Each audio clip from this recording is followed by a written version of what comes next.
Bonjour à tous, je suis Clara, consultante CRM et RevOps chez Make the Grade. Aujourd'hui, je vais vous présenter un top 3 des nouveautés qui sont sorties au cours du mois de février sur HubSpot. Donc c'est vraiment, selon moi, les 3 nouveautés qui vont être clés et qui vont être utiles à tous et qui vont vraiment changer l'utilisation que vous pouvez faire de la plateforme. Donc pour commencer, on va parler des tableaux de bord et des rapports. Donc auparavant, il y avait uniquement une possibilité de filtre ici, qui était quelque chose de très généraliste. C'était principalement au niveau des dates, des propriétaires, etc. On avait quelques choix, mais très limités. Et maintenant, comme vous pouvez le voir, on a une bêta qui est en cours de déploiement sur tous les profils utilisateurs, qui va nous permettre d'aller plus loin et en fait de prendre toutes les propriétés des objets qui sont présents sur ce tableau de bord pour filtrer. Donc ça va fonctionner exactement comme les listes ou comme les workflows ou même les vues.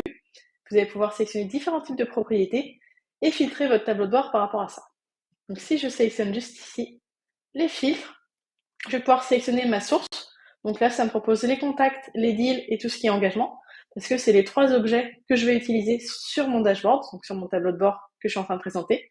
Si on avait un tableau de bord qui mixait des informations de contacts, d'entreprise et de transactions, on aurait également des choix adaptés. Ça va vraiment se mettre en fonction de ce qui est utilisé sur chaque rapport. Donc là, par exemple, je pourrais sélectionner toutes les propriétés de transaction et ensuite je vais pouvoir venir sélectionner et choisir grâce à la barre de recherche.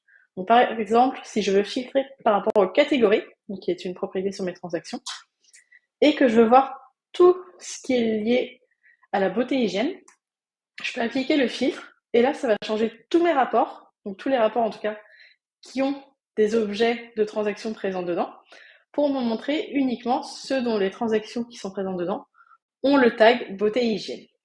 Donc là, par exemple, on voit tout de suite que le forecast a été modifié, la productivité également, le deal close par rapport à l'objectif. Donc on voit que j'ai pas de données parce que je ne dois pas avoir de transaction gagnée pour le moment avec ce tag, et ainsi de suite. Tout va vraiment être modifié pour uniquement avoir ce qui est lié à ces transactions qui ont ce tag. Donc ça permet vraiment d'aller plus loin dans les filtres et pas ajouter un filtre sur chaque rapport comme on pouvait le faire au préalable en cliquant ici. Ça va vraiment permettre d'être beaucoup plus scalable et de pouvoir filtrer tout d'un coup. Autre petite nouveauté, si on continue, ça va être par rapport aux vues. Donc, comme vous le savez, on peut ajouter plusieurs vues et en créer jusqu'à 50 en général sur les différents objets. Et donc, désormais, quand on va dans voir toutes les vues juste ici, on a donc toutes les vues comme on l'avait auparavant et on a également les vues par défaut. Donc maintenant, ça va être les super administrateurs sur le portail qui vont pouvoir définir des vues par défaut, donc qui vont s'afficher par défaut sur tous les utilisateurs du compte, sauf s'il faut une modification eux-mêmes à la main pour réorganiser leur vue. Mais tant qu'ils ne font rien, c'est ce qui va s'afficher.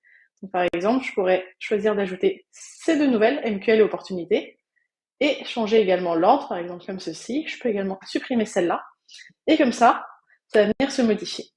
C'est quelque chose qu'on peut faire, donc, comme vous pouvez le voir, sur les contacts, sur les entreprises, les transactions, les tickets, etc. Vraiment sur tous les objets.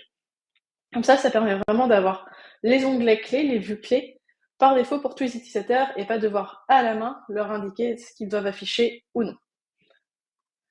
Et enfin, pour la dernière petite nouveauté de ce top 3, ça va être sur les imports. Donc en fait, il n'y a pas grand chose qui va changer, c'est juste que désormais quand on met notre fichier ici, on a une nouvelle option pour choisir qu'est-ce qu'on veut importer parmi ce fichier. Donc on va avoir 3 options, soit le classique qu'on avait déjà, créer et mettre à jour les contacts. C'est ce qu'on avait déjà par défaut sur HubSpot et après on pouvait sélectionner si on voulait mettre à jour telle propriété ou non. Et donc 2 nouvelles options, créer uniquement de nouveaux contacts, c'est-à-dire que si sur notre fichier on a des contacts qui sont déjà existants, ça va pas venir rentrer sur HubSpot, ça va pas du tout les mettre à jour. Et au contraire, donc on va juste pouvoir mettre à jour les contacts déjà existants. Et là, ça ne viendra pas en créer. Donc si on a des lignes qui ne correspondent pas à des contacts existants dans notre fichier par rapport à ce qu'on a sur le CRM, ça ne viendra pas les créer.